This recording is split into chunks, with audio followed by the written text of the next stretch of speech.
Kani gibbii kanatti miidhame jaagamaa keeddo. Jaagamaa badhaane. Kan biraa? Caaluu Hundeessaa. Inni Alamaayyoo dhaqa. Alamaayyoo eenyu? Alamaayyoo Tumsaa. Caaluu Hundeessaa nan beekaa. Jaagamaa badhaane nan beekaa.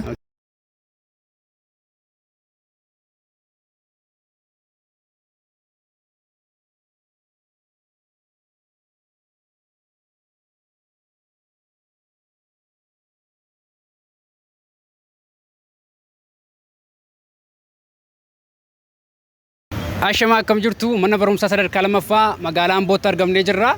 Viidiyoo keenya guyyaa irraatiin immoo nama jabaa tokko faana wal simbarsiisaa. Namni kun eenyudha? Mee namoota muraasa nan gaafadha. Yoo isaan deebisuu dadhabanii sinifan deebisa. Amma dhumaatti nu wajjiniin tura. Tole maqaa kee? Maqaan koo Dachaasaa Irfaan jedhama. Dachaasaa barataa iskuulii Ambooti? Mee gaaffii tokko si gaafadha. Nama jabaa akkuma kiyaasitti barataa ture tokko yeroo baay'ee deddeebiidhamurraa kan ka'e barattoonnis keessaaf qabsaa'onni Oromoo tokko Mandeellaa jedhanii waamaa turan. Nama kanaa jechuudha. Namni kun gaadaa'oo yookaan gumii dagaagina aadaa afaan Oromoo as keessatti illee dhiibbaa guddaa nama fidedha. Maratti tuqaa seensaa yuunivarsiitii guddaa fiduudhaan yuunivarsiitii Maqalee ga'e. Nama kanaa jechuudha. Achitti shira wayyaaniin xaxxeenii marfee summii waraanuudhaan akka inni of wallaalu godhanii ajjeesan. Nama kana beektaa? Mee qabsaa'ota Oromoo goota Oromoo keessaa nama asitti barate immoo natti himi. Jaagamaa badhaane. Kan biraa? Caaluu Hundeessaa. Kan biraa? Ammas hin beeku. Kan bitaa? Ayi galatoomne.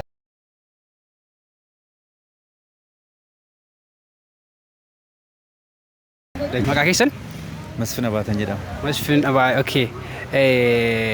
Nama jabaa tokkodha. Mooraa kanatti barataa ture namni kun jechuudha. Yeroo baay'ee gaaffii Oromummaatiif hidhamaa waan tureef deddeebi'ee barattoonnis keessaa maqaa masoo Mandeellaa jedhanii waamaa turan. Namni kun gumii gaadaa'oo yookaan dagaagina aadaa afaan Oromoo keessatti illee nama dhiibbaa guddaa fidedha. Dhumarratti tuqaa seensaa guddaa galmeessuudhaan yuunivarsiitii Maqalee ga'a. Achitti immoo shira wayyaaniin xaxxeenii summii waraanuudhaan akka inni of wallaalee du'u kan godhan namni kun eenyudha? Anoo yaadadhu lakki. Okay, gootota Oromoo keessaa namoota ciccimoo keessaa immoo nama mooraa kanatti baratan nama beektan. Gootota Oromoo keessaa moo? Namootuma jaboo keessaa nama mooraa kana baratanii ba'an. Yeroo hunda yaadannoon isaallee balbala kanarra kan jiru kan gibbii kanatti miidhame jaagamaa keeddo. Kan biraa nama barateen beektanii? Kan biraa moo? Sallee yaadadhu kaan maaliif see beektaa kanani baay'inaan asitti annoode sabuma hojiitiin gara waan godina biraarraa dhufee fi xiqqoo seenaa naannoo kanaa diteelii fagoorraa eegalee beekuu dhiisuun malee. Sagaltee furfaadhaa kaatanii beektan jechuudha. 2007 asii kanan. Isa bu'uuradhaa kun. Galatoomaa.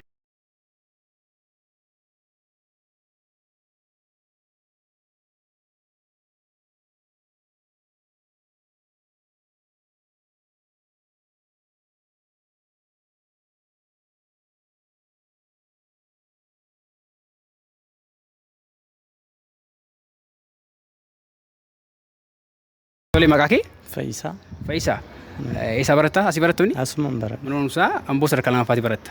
Mee gaaffii mana barumsaa kanaa wajjin wal qabatu tokkos gaafadha. Goota yookaan nama jabaa ture akkuma kiyaasii barataa ture namni kun jechuudha. Yeroo baay'ee gaaffii Oromummaatiif deddeebiidhamaa ture. Kanarraa kan ka'e barattoonni Amboo yuunivarsiitii fi qabsaa'onni tokko maqaa masoo Mandeellaa jedhamuun waamaa turan. Akkasumas immoo gumii gaadaa'oo yookaan gumii dagaagina aadaa afaan Oromoo mooraa kana keessatti hundeessaa ta'uudhaan gaggeessaa ta'uudhaan dhiibbaa guddaa nama fidedha. Dhumarratti immoo tuqaa seensaa guddaa galmeessuudhaan yuunivarsiitii Maqalee ga'ee achitti tuma barumsa irra jiru shira wayyaaneetiin summii waraanuudhaan akka inni of wallaalu gochuudhaan dhumarratti akka inni du'u godhan. Namni kun eenyudha? Namni kun egaan beekuuf. Dhageessin beektu? Dhageen beeku. Asumatti barate sadarkaa lammaffaanis? Naan sadarkaa lammaffaa asumatti hin baradhe. Dhageessin beektu jechuudha? Ayyaan. Meen barattoota mooraa kanatti baratan immoo goota Oromoo eenyu haan beekta? Caaluu Hundeessaa nan beekaa. Jaagamaa badhaane nan beekaa. Nama uummata isaaniif jedhanii qabsaa'anii haqaaf du'an isaan nan beekaa. Waaqayyoon lamsa isaanii amaaru jedha. Galatoomii nama kana namarra deddeebiidhaan hidhamurraa kan ka'e Mandeellaa ittiin jedhan kanan beektu jechuudha. Hin beeku isa kana gaa sobee kanan jedhu kana afaaraadha. Galatoomii. Maqaa keessan? Dandanaa Nagaasaa. Obbo Dandanaa. Mee gaaffii seenaa mana barumsaa kanaa wajjin wal qabatu tokkos sin gaafadha. Namni kun nama jabaadha. Asitti barate. Yeroo baay'ee gaaffii Oromummaatiif deddeebiidhamaa waan tureef barattoonnis keessaa maqaa masoo Mandeellaa jedhanii waamaa turan. Qabsaa'onni tokkos maqaa Mandeellaadhaan moggaasaa turan jechuudha. Gumii gaadaa'oo yookaan gumii dagaagina aadaa afaan Oromoo keessaallee baay'ee nama hoogganaa turee fi dhumarratti immoo yuunivarsiitii Maqalee nama ga'edha. Yuunivarsiitii Maqaleetti immoo shira wayyaaneetiin nama marfeen waraanamee akka inni of wallaalu godhamee waggaa tokko deebi'ees taa'uun nama du'edha namni kun jechuudha. Nama kana beektu sinasaa? Inni Alamaayyoo dhaqa. Alamaayyoo eenyu? Alamaayyoo ta'umsaa. Lakki Alamaayyoo Tumsaa. Tokko Alamaayyoo. Alamaayyoo na si bee? Eeka. Asumatti barate innis. Okay. Seenaa galaanaa nadhaa nama dhageesse beektu? Galaanaa nadhaa. Galaanaa Nasiiree. Asitti barate mana sadarkaa lammaffaa? Jaagamaadha illee kana asitti. Jaagamaa badhaanee. Jaagamaa badhaanee mucaan gaddaa kan asitti lubbuun isaa darbe baay'ee seenaa mana kana kan sirriitti mana kanaaf Hacaaluu durayyuu isa. Jaagamaadha. Jaagamaan lubbuu isaa kan sababa mana kanaatiin jaagamaadha kan lubbuu isaa darbe. Okay. Mandeellaa nama jedhan kana nama jedhame hamaa ture hin beektan? Isan beeku. Eshi mee namoota bebbeekamoo mooraan kun oomishte lama sadii nutti himaa. Tokko Tsaggaayee. Tsaggaayee kam? Tsaggaayee Gabramadii. Dooree Tsaggaayee Gabramadii. Kan biraa? Tsaggaayee Sayyoo Daandanaas asumatti. Sayyoo Daandanaa? Okay. Hacaaluu Hundeessaa. Okay. Jaagamaa? Jaagamaa afur. Okay. Alamaayyoo Faanas maa? Alamaayyoo Faanas maa baanii? Alamaayyoo asumatti fixe. Dakatti Wallagatti barateeti asumatti fixe. Asitti xumuree jechuudha? Asumatti xumuree deeme. Ayyee baay'ee galatoomaa. Egaa akkuma isinitti himne mana barumsaa sadarkaa lammaffaa Ambootti argamnee jirra. Gaaffii gootaa yookaan nama jabaa mana barumsaa kanaa wajjin wal qabatu tokkoon gaafadhe. Gaaffii kana baay'een isaanii beekanii isaan kan isaan beekan kanneen akka Jaagamaa Badhaanee Hacaaluu qofadha. Haa ta'u iyyuu malee goota kana namoonni baay'een hin beekanii gooti kun asitti barate. Gooti kun eenyudha? Maal godhe kan jedhu xiqqoo isiniif himaa jechuudha.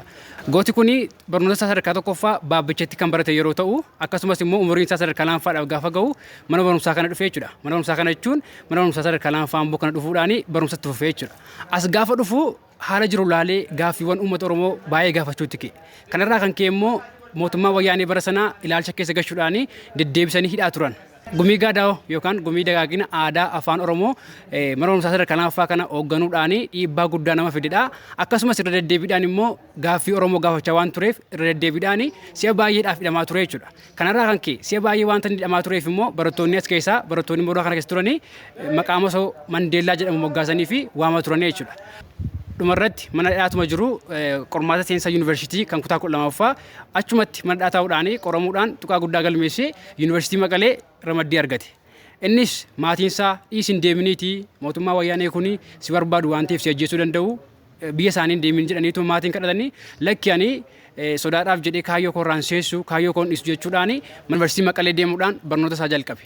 Achittis gaafa jalqabu shira wayyaaneen qopheesseen doormii dhawaamuudhaan summii waraanuudhaan akka inni of wallaalu gochuudhaan innis waggaa tokkoof manatti deebi'ee ergan baay'ee booda dhumarratti of wallaalee haasa'uu dadhabuudhaan nama du'eedha jechuudha. Gooti kun namni jabaan kun irra deddeebi'ee gaaffii Oromootiif hidhamaa kan ture kun eenyudha kan jedhu Galaanaa Nadhaa jedhama jechuudha. Kanaaf seenaa isaa guutummaa telegiraamii kuroosniif hin ka'a guutummaa isaa dubbisuu dandeessu galatoomaa.